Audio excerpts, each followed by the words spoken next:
Irmãos, sejam todos bem-vindos a mais uma aula da disciplina Elementos da Teologia Bíblica. Hoje nós vamos estudar as lições 3 e 4 do nosso livro-texto. Lição 3 sobre pneumatologia, a doutrina do Espírito Santo, e a lição 4, angelologia, a doutrina dos anjos. Nós lemos aqui uma palavra em João, capítulo 14, versículo 16 e 17, onde Jesus promete enviar outro Consolador para estar conosco para sempre. E no grego, essa palavra Consolador, em algumas traduções, traduz como conselheiro, no grego é Paracletos, que significa ajudador, auxiliador, advogado de defesa, né? Então, esse ajudador, essa pessoa que vai estar conosco, ao nosso lado, constantemente para nos auxiliar em tudo. E o interessante desse versículo é que quando Jesus fala, eu enviarei outro consolador, essa palavra outro aí, no grego, significa outro da mesma espécie. Outro da mesma espécie. Não é um outro diferente, assim.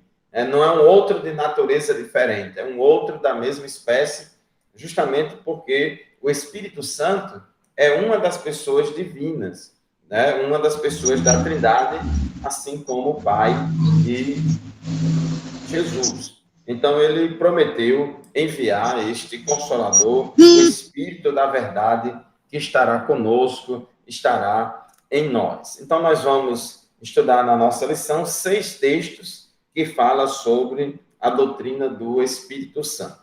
No texto 1 da nossa lição, acompanha aí, abra seu livro texto, e vamos acompanhar a natureza do Espírito Santo. O que é o Espírito Santo? Ou a gente pode dizer, quem é o Espírito Santo? Será que o Espírito Santo é uma força? O Espírito Santo é um poder? O Espírito Santo é uma energia? Ou o Espírito Santo é uma pessoa? Na verdade, quando a gente olha na Bíblia Sagrada, vamos perceber que o Espírito Santo, ele não é simplesmente uma influência, uma força ativa de Deus, um poder, uma energia. Não, senhor. O Espírito Santo é uma pessoa. O Espírito Santo é uma pessoa, juntamente com o Pai e o Filho, constituem a Trindade divina.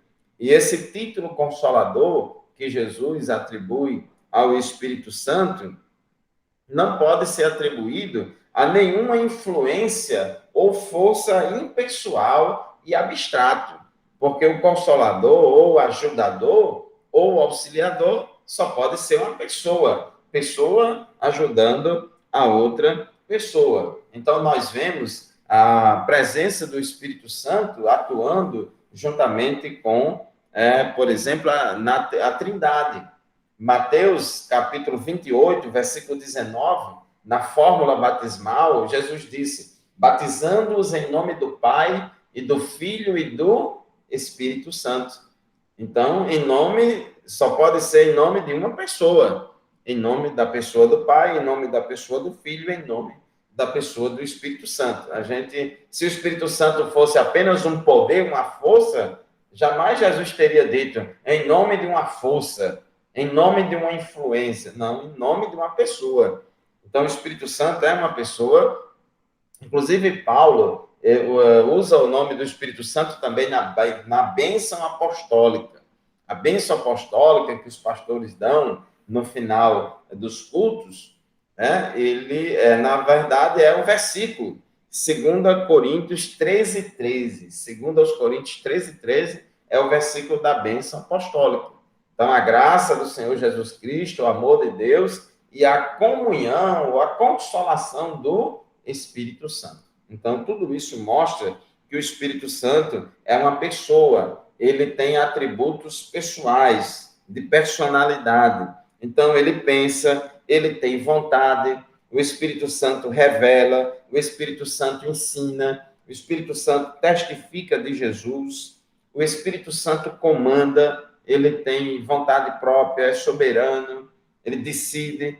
O Espírito Santo intercede por nós, né, com gemidos inexprimíveis. O Espírito Santo nos dá a certeza e a convicção da nossa filiação divina. O Espírito Santo fala, quem tem ouvidos, ouça o que o Espírito diz às igrejas.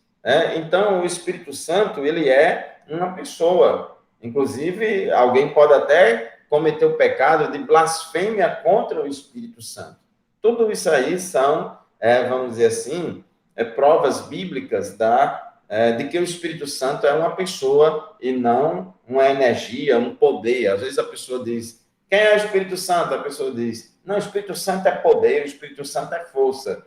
Não vamos confundir a pessoa do Espírito Santo com os atributos do Espírito Santo. O Espírito Santo, ele é onipotente, o Espírito Santo é onisciente, o Espírito Santo é onipresente, o Espírito Santo é eterno, assim como o Pai e Jesus também são. Então, na Trindade divina, as três pessoas, elas têm mesmos poderes, mesmos atributos. Então, o Espírito Santo é Deus. Ele é chamado de Deus. Lá no episódio lá de Ananias e Safira, que eles mentiram e, com isso, receberam o castigo de morte, Pedro disse, por que você mentiu ao Espírito Santo sobre o preço de venda da propriedade? E Pedro disse, na verdade, você não mentiu aos homens, mas mentiu a Deus. Então, o Espírito Santo é uma pessoa, e não é uma pessoa qualquer, é uma das pessoas divinas. Inclusive, irmãos, esse adjetivo divino é um adjetivo que só pode ser utilizado para se referir às pessoas do Pai, do Filho e do Espírito Santo. Você não pode dizer que um anjo é divino. O anjo é um ser celestial porque é do céu. Celestial significa do céu. Celeste, que é do céu. Mas divino é só o Pai, o Filho e o Espírito Santo. Tá bom? Texto 2, o Espírito Santo no Antigo Testamento. A gente já vê a presença do Espírito Santo desde a criação. Lá em Gênesis, capítulo 1, versículo 2, diz que a terra era sem forma e vazia, e havia trevas sobre a face do abismo, e o Espírito de Deus pairava sobre as águas. Então, a gente vê o Espírito Santo atuando, ele também é criador, ele participou também da criação, juntamente com o Pai e o Filho. Jó 26:13 diz, pelo seu Espírito ornou os céus. A gente vê o Espírito Santo atuando ali naquela geração antediluviana, a geração das pessoas que viveram na terra antes do dilúvio. E Deus, aquela geração era tão rebelde e pecadora, que Deus disse, não contenderá para sempre o meu Espírito com o homem. Então, Deus usava o seu Espírito, o Espírito de Deus, ali tocando nos corações, chamando o povo ao arrependimento, mas o povo não queria saber de Deus. A gente vê a presença do Espírito Santo usando vários líderes do Antigo Testamento para fazer obras específicas. No Antigo Testamento, a ação do Espírito Santo era mais restrita a algumas pessoas específicas para fazer determinada obra específica. O Espírito Santo no Antigo Testamento, ele não atuava de uma forma geral, como é no Novo Testamento. Então, a gente vê, por exemplo, o Espírito Santo usando José para governar o Egito, dando sabedoria para governar o Egito. A gente vê o Espírito Santo dando dons artísticos para Aholiabe e Bezalel, para poder confeccionar o tabernáculo. A gente vê o Espírito Santo na vida de Moisés. A gente vê o Espírito Santo também agindo nos 70 anciãos que Moisés escolheu para ajudar Moisés na liderança do povo. E a Bíblia diz, que Deus falou, tirarei do Espírito que está sobre ti e o porei sobre eles, e contigo levarão a carga do povo. E quando o Espírito repousou sobre os 70 anciãos, eles profetizaram. Então, a gente vê aí o Espírito Santo ungindo, capacitando com poder, capacitando para fazer milagres, capacitando para governar, capacitando para profetizar, para proferir uma palavra com unção. E aí a gente vê, na época dos juízes, Otiniel, Gideão, Jefté, Sansão, como o Espírito de Deus vinha sobre eles, usava eles para fazer uma determinada obra. Também na vida de Saul, inclusive quando Saul ele começa a pecar e se desviar, o Espírito de Deus sai de Saul.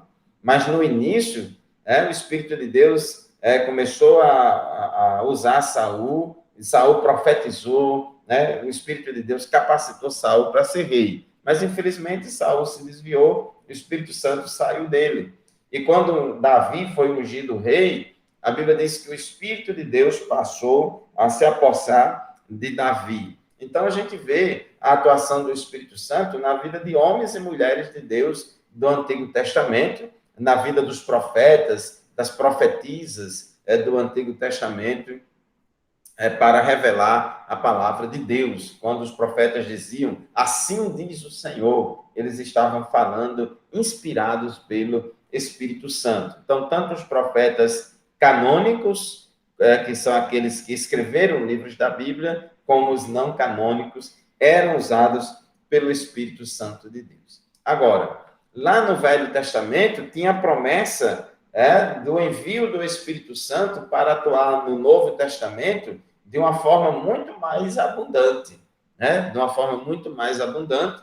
E aí a gente vê o profeta Joel sendo usado por Deus, em Joel capítulo 2, versículo 28 a 29, dizendo, derramarei do meu espírito sobre toda a carne, vossos filhos e vossas filhas profetizarão, vossos velhos terão sonhos, os vossos jovens terão visões, derramarei do meu espírito sobre os meus servos e as minhas servas naqueles dias. Então, ali em Joel, é a promessa do batismo no Espírito Santo, é a promessa do revestimento de poder, de o Espírito Santo usar o crente e a igreja para testemunhar de Cristo. Então, tem essa promessa. Ezequiel e Jeremias também profetizaram da vinda do Espírito Santo, só que com outro objetivo, que era para habitar em nós, a vinda do Espírito Santo para regenerar o pecador, a vinda do Espírito Santo para santificar o pecador e habitar em nós. E tudo isso se cumpriu na nova aliança, no Novo Testamento. Então, no Novo Testamento, a gente vê que o Espírito Santo, ele tanto age na vida do pecador, convencendo ele do pecado, da justiça e do juízo. O Espírito Santo é quem opera o milagre do novo nascimento, quando a pessoa se converte. O Espírito Santo é quem ajuda o crente no processo da santificação. E o Espírito Santo também reveste o crente de poder para que ele faça a obra de Deus com mais eficiência. No Novo Testamento, a gente vê o Espírito Santo atuando também na vida de Jesus. Atos 10 e 38 diz que Deus ungiu a Jesus de Nazaré com o Espírito Santo e com poder, o qual andou fazendo bem e curando todos os oprimidos do diabo, porque Deus era com ele. Então, nós observamos aí que Jesus, irmãos, ele fez todos aqueles milagres, tudo pelo poder do Espírito Santo. Ele fez como homem, sendo usado pelo Espírito Santo em todos os dons espirituais. Ele disse, o Espírito do Senhor Jeová está sobre mim, pois que me ungiu para evangelizar os pobres, etc. Então, Jesus foi ungido com o Espírito Santo, e Jesus é aquele também que batiza no Espírito Santo. A gente vê o Espírito Santo na vida de Jesus em todas as fases da vida dele. Até mesmo antes de Jesus nascer, o Espírito Santo já tinha revelado a Simeão, que ele ia ver o Messias, antes de morrer, ele ia ver o Messias. A gente vê o Espírito Santo lá no batismo de Jesus. O Espírito Santo, quando Jesus levanta-se das águas, ele ora ao Pai, e a Bíblia diz que o Espírito Santo desceu sobre Jesus em forma corpórea de uma pomba e pousou sobre ele. E ali, irmãos, Jesus recebeu a unção do Espírito Santo para iniciar o seu ministério. e diz que a Bíblia, o texto bíblico de Mateus 4 e Lucas 4, que depois que o Espírito Santo desce sobre Jesus, depois que Jesus é ungido pelo poder do Espírito Santo, com aquele sinal visível, né, da pomba pousando sobre ele, a Bíblia diz que Jesus foi levado pelo Espírito Santo ao deserto para ser tentado pelo diabo. O Espírito Santo conduziu Jesus ao deserto na tentação de Cristo. O Espírito, depois daqueles 40 dias e 40 noites de tentação no deserto, Jesus vence a tentação do diabo, e a Bíblia diz que isso aí foi lá no deserto da Judéia. Aí a Bíblia diz que o Espírito Santo diz que Jesus ele foi para a Galiléia movido pelo poder do Espírito Santo. É o que está registrado em Lucas 4,14. Lucas 4,14 diz: então Jesus, no poder do Espírito, regressou para a Galiléia e a sua fama correu por toda a circunvizinhança. Então Jesus, ele fez a obra de Deus, ele realizou seu ministério no poder do Espírito Santo. E Deus tinha dito a João Batista, aquele a quem você viu descer o Espírito Santo, em forma corpórea de uma pomba, é este que batiza com o Espírito Santo. E João Batista disse: eu batizei com água para o arrependimento, mas vem um depois de mim que é mais poderoso do que eu. Ele vos batizará com o Espírito Santo e com fogo. Então, Jesus é o batizador com o Espírito Santo.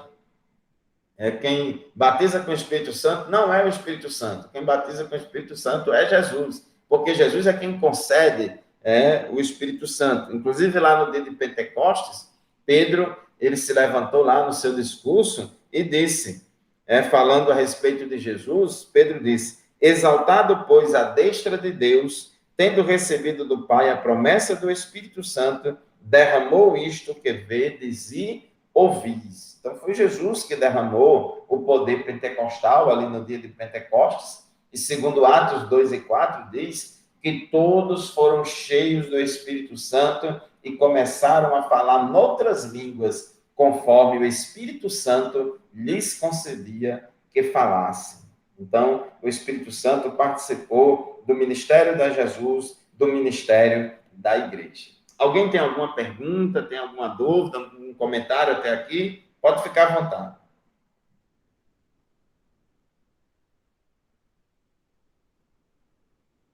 Tem não? Nenhuma pergunta? Está todo mundo entendido aí? Texto 4. O Espírito Santo no A primeira crente. pergunta, a primeira. Pois não, irmã. A primeira pergunta. Pode perguntar.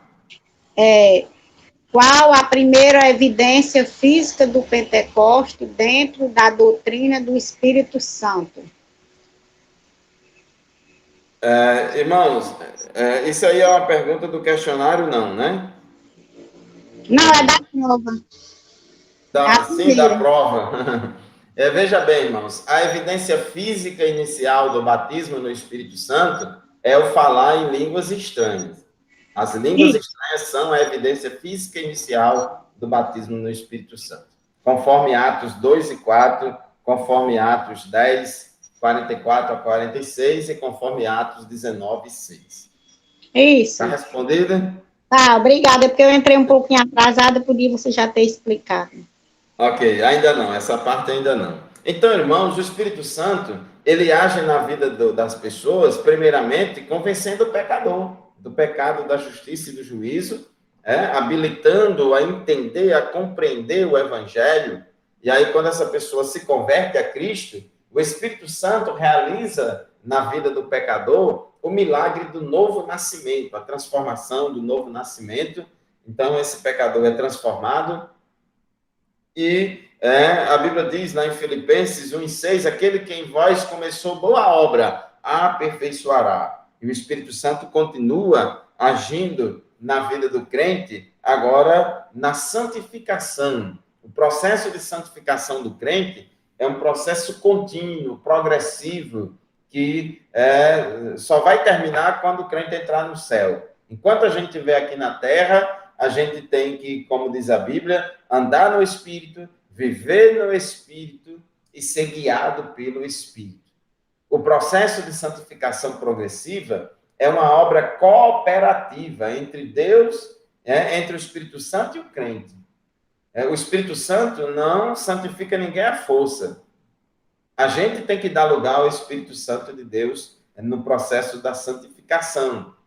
Então, o Espírito Santo sempre faz a parte dele, mas nós também temos que fazer a nossa. Então, o Espírito Santo, irmãos, ele sempre está conosco. A Bíblia diz que o nosso corpo é templo, casa e morada do Espírito Santo. A Bíblia também diz que a igreja, o corpo de Cristo, também é templo do Espírito Santo. O Espírito Santo habita dentro de nós, de cada um de nós individualmente, e também o Espírito Santo habita entre nós, coletivamente. Então, ele age no crente em todas as fases da nossa vida. Agora vamos falar no texto 5 sobre o batismo no Espírito Santo. O que é o batismo no Espírito Santo? Veja bem, irmãos, todo mundo que se converte a Cristo, quando a pessoa se converte a Cristo, o Espírito Santo passa a habitar na pessoa. Então, todo crente tem o Espírito Santo. Todo crente verdadeiramente convertido tem o Espírito Santo. Porém, nem todo crente, é batizado no Espírito Santo. Os irmãos tradicionais, das igrejas tradicionais, como presbiterianos e muitos batistas, eles misturam as coisas e dizem que batismo no Espírito Santo é a mesma coisa que regeneração, é a mesma coisa que novo nascimento. Aí ele diz, não, eu também sou batizado no Espírito Santo. Aí você pergunta, é mesmo, irmão, você fala língua estranha? Ele diz, não, eu não falo língua estranha, não. Aí ele diz, você foi batizado com o Espírito Santo? Foi. Quando? Não, eu fui batizado com o Espírito Santo quando aceitei Jesus. E isso, irmãos, não é batismo no Espírito Santo. Isso aí é regeneração, novo nascimento. O Espírito Santo passa a habitar no crente. O batismo no Espírito Santo é um revestimento de poder do alto para que o crente faça a obra de Deus com mais eficiência.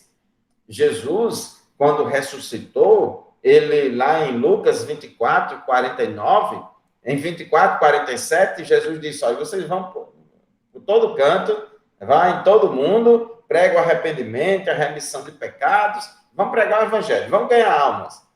Mas, no versículo 49, Jesus disse, mas antes ficar em Jerusalém, até que do alto sejais revestidos de poder. Atos 1 e 8, a Bíblia diz, mas recebereis o poder do Espírito Santo que há de vir sobre vós, e ser-me-eis testemunhas, tanto em Jerusalém, como em toda a Judéia e Samaria, e até os confins da terra. Então, meus irmãos, o batismo no Espírito Santo não é a mesma coisa que regeneração. Você deve conhecer aí, eu não sei se todos vocês são batizados no Espírito Santo, mas você deve conhecer pessoas, que são crentes, são salvas, têm o Espírito Santo na sua vida, o Espírito Santo habita nela, e o Espírito Santo age nela, como auxiliador, como consolador, como conselheiro, que no dia a dia ajuda no processo de santificação para o crente produzir o fruto do Espírito, mas essa pessoa não foi batizada no Espírito Santo, não recebeu esse revestimento de poder. Então, o batismo no Espírito Santo, a gente já falou, foi profetizado no Antigo Testamento por Joel, capítulo 2, versículo 28 e 29, e a Bíblia usa muito a expressão derramarei. Derramarei, dando a ideia de uma chuva, de algo muito volumoso e abundante para todo mundo. E quando ele fala sobre os servos e sobre as servas, jovens e velhos, derramarei do meu Espírito sobre toda a carne, ou sobre todas as pessoas. Então, isso já mostra um caráter bem geral do derramamento do Espírito Santo. João Batista disse, eu batizo com água para o arrependimento, mas Jesus vai batizar com o Espírito Santo. Antes de Jesus voltar para o céu, lá em Atos dos Apóstolos, capítulo 1, versículo 4 e 5, Jesus disse, olha, fica aí em Jerusalém, não saiam daí, porque, na verdade, João batizou com água, mas vós sereis batizados com o Espírito Santo, não muito depois desses dias. Então, Jesus, ele prometeu, reafirmou a promessa do batismo no Espírito Santo, e essa promessa, irmãos, foi cumprida quando? No dia de Pentecostes. Atos dos Apóstolos, capítulo 2, todinho, você vê lá que foi o cumprimento da promessa do batismo no Espírito Santo. E diz que, lá em Atos 2 e 4, diz que todos foram cheios do Espírito Santo e começaram a falar noutras línguas, conforme o Espírito Santo lhes concedia que falasse. Então, são línguas faladas pelo poder sobrenatural do Espírito Santo. É o que os teólogos chamam de glossolalia. A glossolalia, popularmente, a gente chama de língua estranha. Línguas desconhecidas. Estranha porque é desconhecida de quem fala. Pode até, em alguma ocasião, ser conhecida de quem ouve, mas sempre é desconhecida de quem fala. Então, as línguas estranhas, elas são a evidência física inicial do batismo no Espírito Santo. Pedro discursa ali no dia de Pentecostes para explicar aquele fenômeno. Por quê, irmãos? Porque quando o povo viu os discípulos falando em línguas, tinha cerca de 120 irmãos ali no dia de Pentecostes, que foram batizados no Espírito Santo, e o povo perguntou, o que significa isso? Essas línguas? Porque a gente está ouvindo eles falar nas nossas próprias línguas. O que quer isto dizer? Aí Pedro se levanta e diz, isso que vocês estão vendo, isto aí, essas línguas aí, e Pedro está se referindo às línguas. Pedro não está se referindo à visão de língua de fogo. Pedro não está se referindo ao vento veemente e impetuoso. Pedro está se referindo às línguas estranhas, que foi exatamente isso que o povo perguntou. O que é isto dizer? Porque a gente está ouvindo eles falar na nossa própria língua.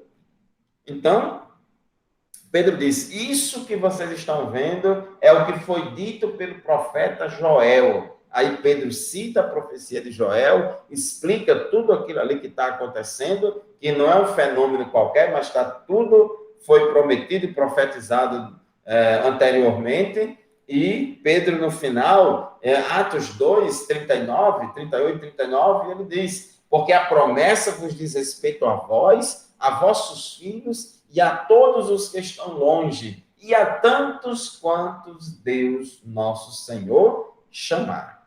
Então, nós não somos judeus, mas nos enquadramos aí no tantos quantos Deus, nosso Senhor, chamar. Ou seja, o batismo no Espírito Santo, irmãos, é para mim, o batismo no Espírito Santo é para você, o batismo no Espírito Santo é para toda a igreja, é para qualquer crente que busca.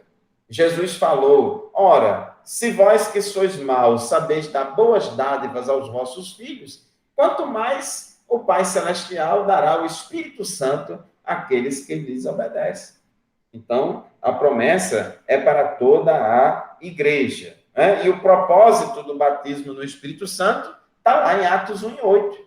Está lá em Atos 1 e 8. Mas recebereis o poder do Espírito Santo, que há de vir sobre vós, e ser-me-eis testemunhas, tanto em Jerusalém, como em toda a Judéia e Samaria, e até aos confins da terra.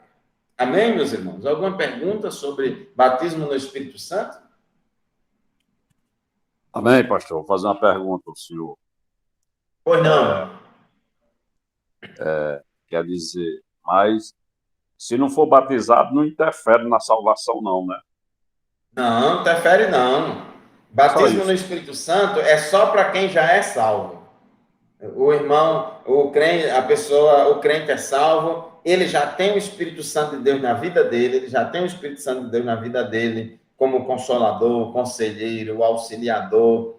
O Espírito Santo ajuda ele diariamente no processo da santificação. Agora, o crente que não é batizado no Espírito Santo apenas não recebeu esse revestimento de poder do alto, não recebeu essa capacitação, esse revestimento de poder.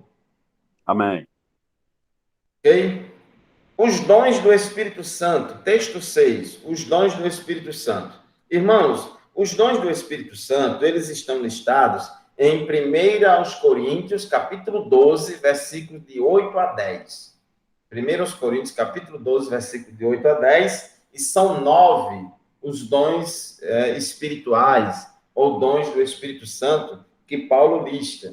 É bom que a gente faça a distinção, existem os dons ministeriais e existem os dons espirituais.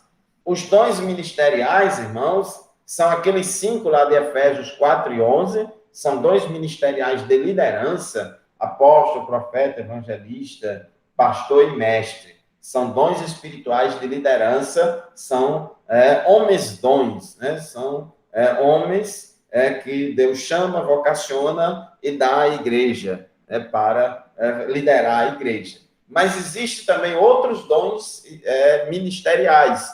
Tem dom de ensinar, tem dom de servir, tem dom de exercitar misericórdia, né? Tem dom de socorros, tem dom de governar, tem o dom de liderar ou presidir, né? Presidir ou liderar é a mesma coisa. Todos esses são dons ministeriais, são dons que já residem na pessoa.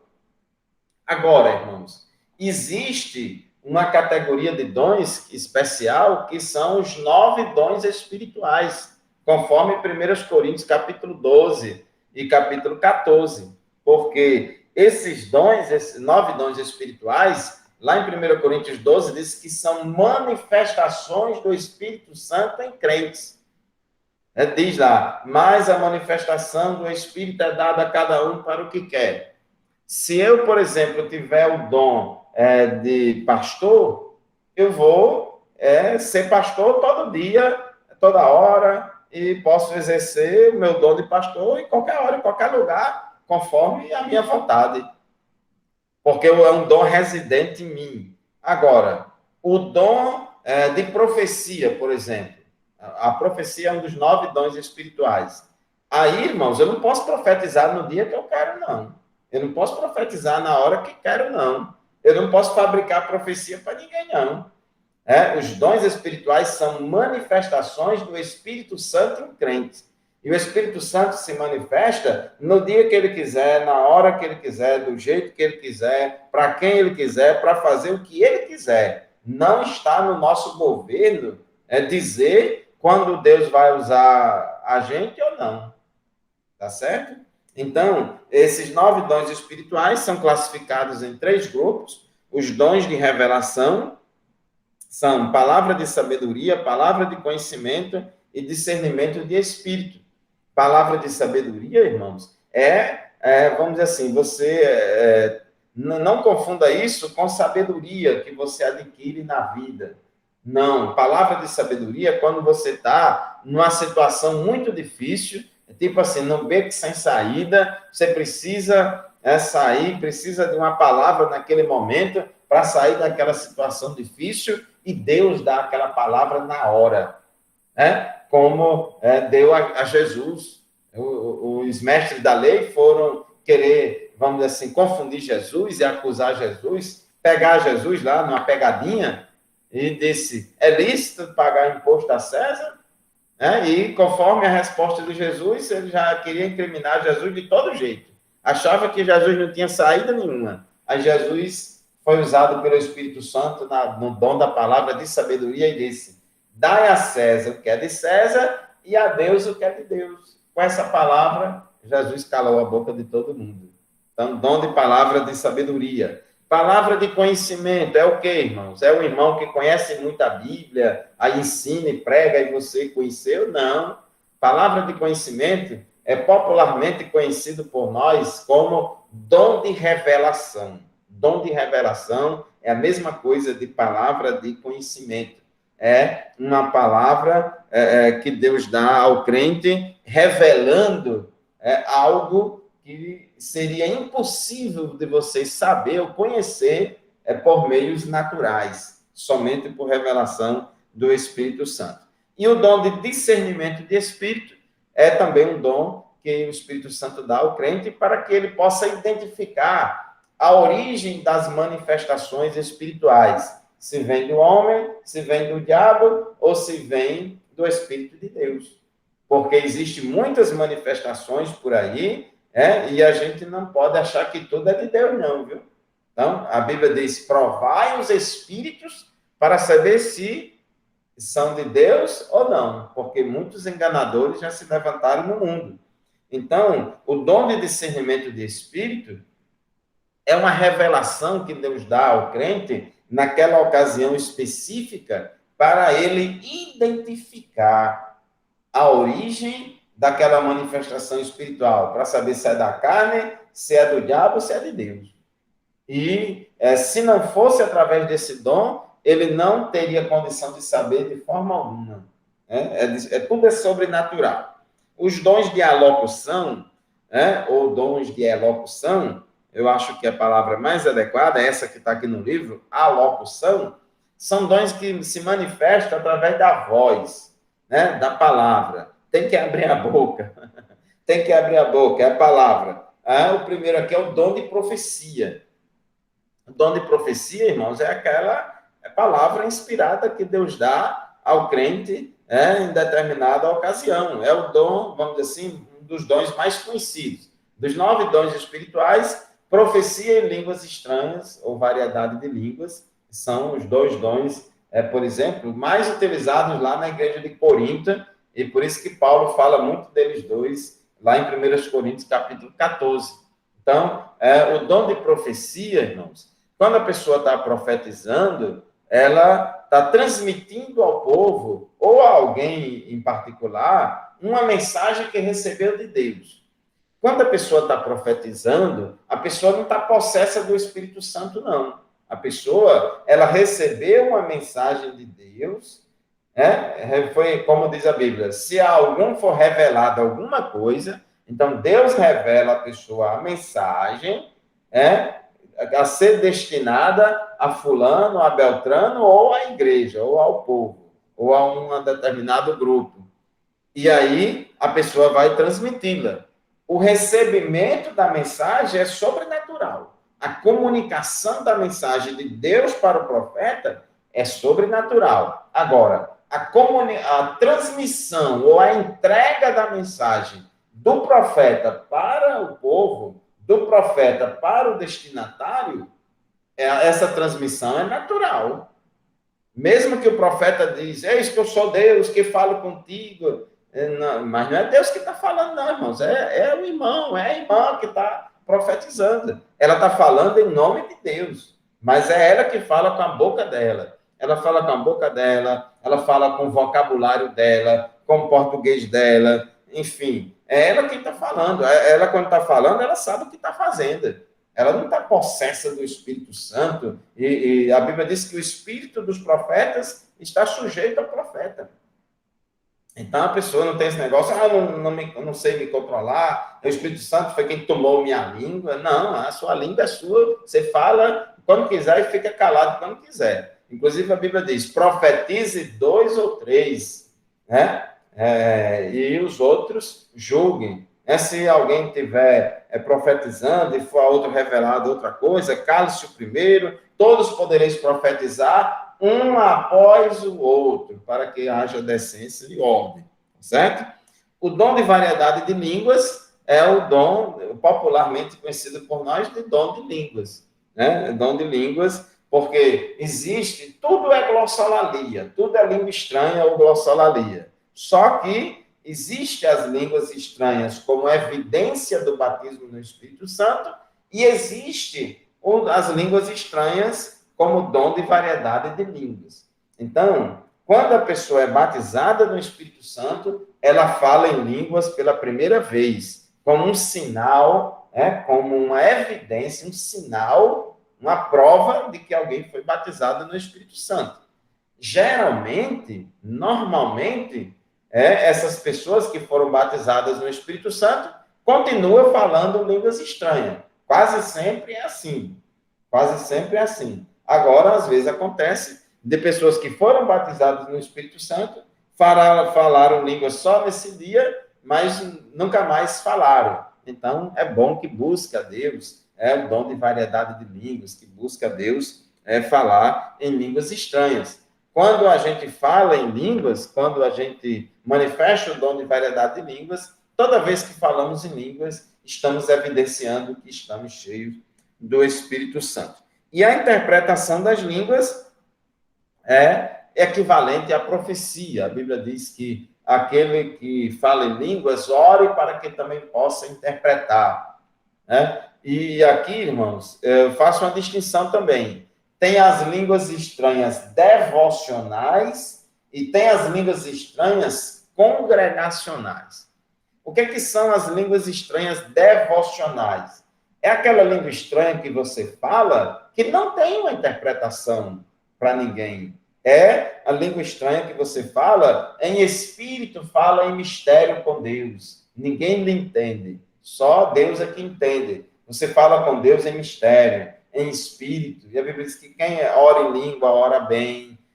A Bíblia diz que quem fala em língua edifica-se a si mesmo. Então, são línguas estranhas devocionais. A maioria das línguas que falamos são línguas estranhas devocionais que edifica a nós mesmos. Mas, irmãos, tem línguas estranhas que elas trazem uma mensagem para a igreja, que são as línguas estranhas congregacionais. Então, se tiver, na ocasião, alguém que interprete, ou a própria pessoa que falou, também pode interpretar, contanto que seja o Espírito Santo que revele o conteúdo daquela língua, tá bom? Então, quando há interpretação, o dom de variedade de línguas equivale à profecia quando há a interpretação. E a terceira categoria de dons são os dons de poder.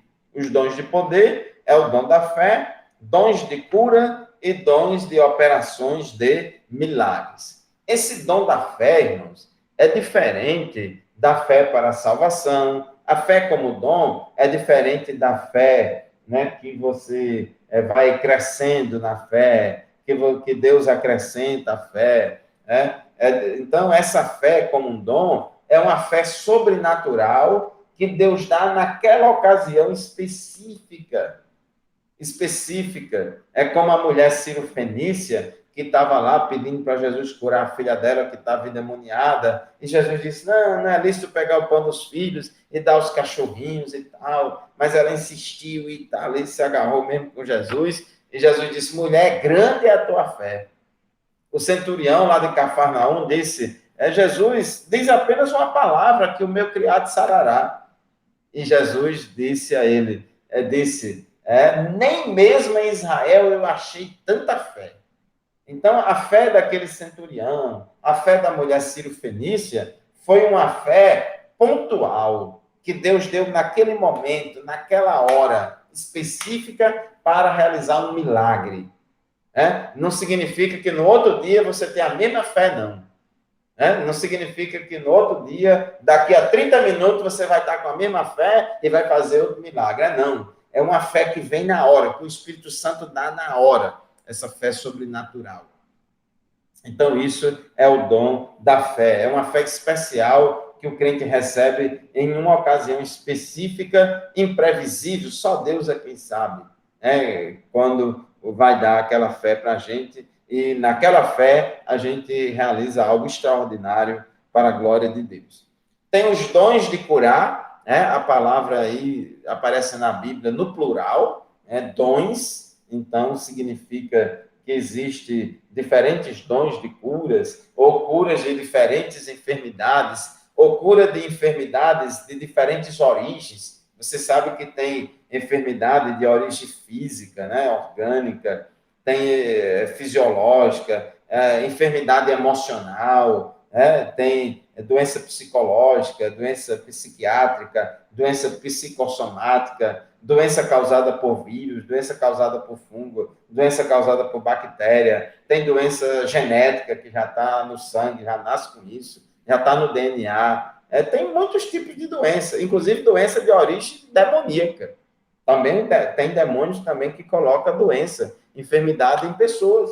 Então, as enfermidades têm diferentes causas, diferentes origens. Então, por isso que tem diferentes dons de cura. A Bíblia traz dons de curar no plural, no plural. E o dom de operações de milagres ou operação de maravilhas, irmãos, todo milagre já é algo extraordinário. Todo milagre já é uma maravilha, né? Agora, tem maravilha mais maravilhosa do que outra.